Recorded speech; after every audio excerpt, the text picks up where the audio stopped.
This is lesson 4 of Wright-Patterson Mah Jongg. Lesson 1 was an introduction to the tiles and how to build sets in order to develop a hand. The second lesson was a review of the player reference. The third lesson was category modeling, where I built hands from each category in the book. So if you haven't seen those videos, stop this video here and go and check those out first. If you haven't bought your book yourself, go ahead and do that too, because what I'm going to do next is what I call random pulls. These are going to be a modeling exercise that will help get you ready to pick the category in the booklet that will be best for your drawn hand. Let me show you how it works. So I have all my tiles out and they're mixed up. I'm going to grab a random 13 tiles. That's going to mimic your drawn hand. You're going to always have 13 tiles in your hand while you're playing the game. So you put them in your rack, and then I like to set them up like this.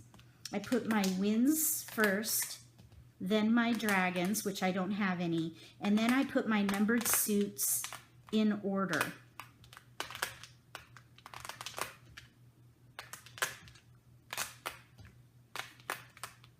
Okay, so what I have is north, east, and a west. I have a 4-bam.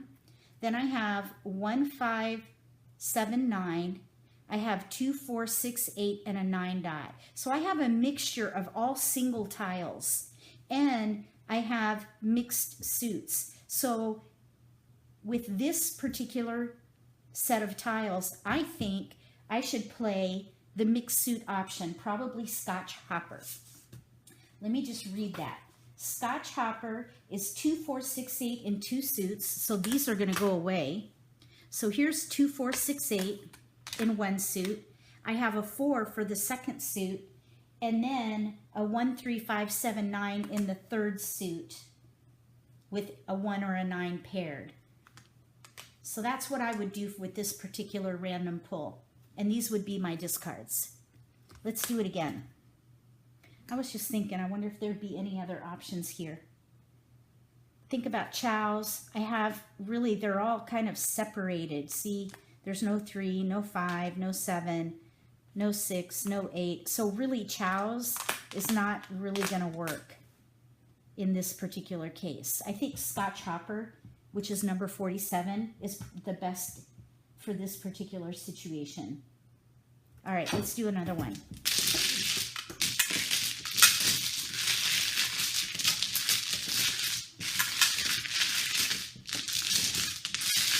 And this is a great exercise to do with other people. Just make sure you do it one person at a time and kind of help each other out with the decision-making process. It's a really fun activity. And you can do it by yourself too, just to kind of help you get over the anxiety of picking a category for whatever hand you're dealt. All right, let's see what this one gives us. So winds and dragons first, then numbered suits in order.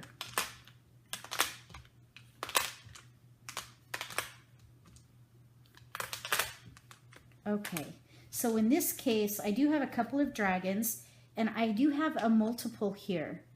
Multiples in this style are not as key and critical as in American style. So they don't weigh as heavily unless you have a lot of them, in which case you could play pair hands, which is a whole category of the book. In this case, though, if I were to build around the multiple, I could do little chows. And for little chows, I'd have to throw all those away. I'm not really liking that option because I think there's I think there's a better option in this case. I'm also seeing, let's see here, let's put it back in order. Okay, let me just look at a couple things. I'm not used to playing this style, so I don't have the book memorized. I was just wondering if I could do a date hand, but there are no pairs of 2s in the date hands, so that's not going to work. Let's see here. What about a 2, 4, 6, 8 hand? I have no 4s and I have no 8s. So that's not going to work. I might think about doing number hands, but I don't have any wins and I only have 1 pair. The number hands, you really want to start the number hands with lots of multiples. For gate hands, that's a sequence of 2 through 8 with pungs on the outsides, and I have no good sequences, no strong sequences. Let's see, what about jewel hands? We have 2, 3, 4, 6, 8. Well, I have no 4s and I have no 8s, so that's not good either. Sequence hands. The sequence hands are all 1 suit, and I just have really 5 tiles towards a sequence. So that's not necessarily good. And then for pairs, I don't really have a good setup for that either. I think the little chows is going to be the best thing for me. And I might save the dragons just in case I can do maybe a sequence hand with the dragon, in which case I would throw these away and go for little chows most likely. Let's do it again.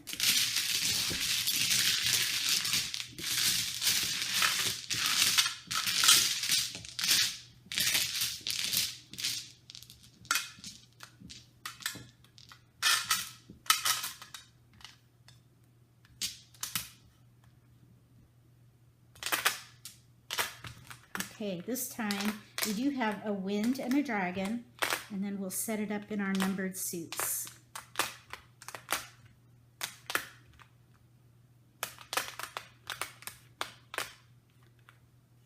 Okay, so in this case, we do have mixed suits, no multiples at all. So, and then our north and our red don't go together. So really a numbered hand is not going to be good. We have no multiples at all. As far as sequences, we do have a 1, 3, 4.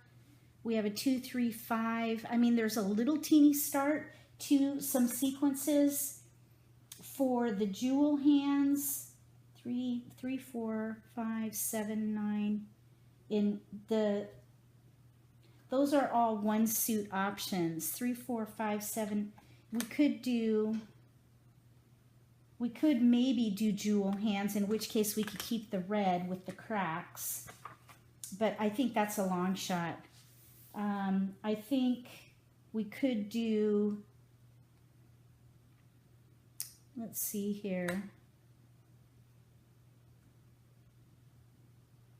We don't have any, we do have a 6. We do have an 8. What about 2, 4, 6, 8? Let's just see how many we have of 2.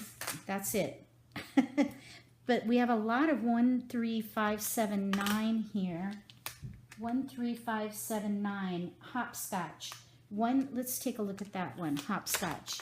That would be on page 23, number 46. 1, 3, 5 in 1 suit.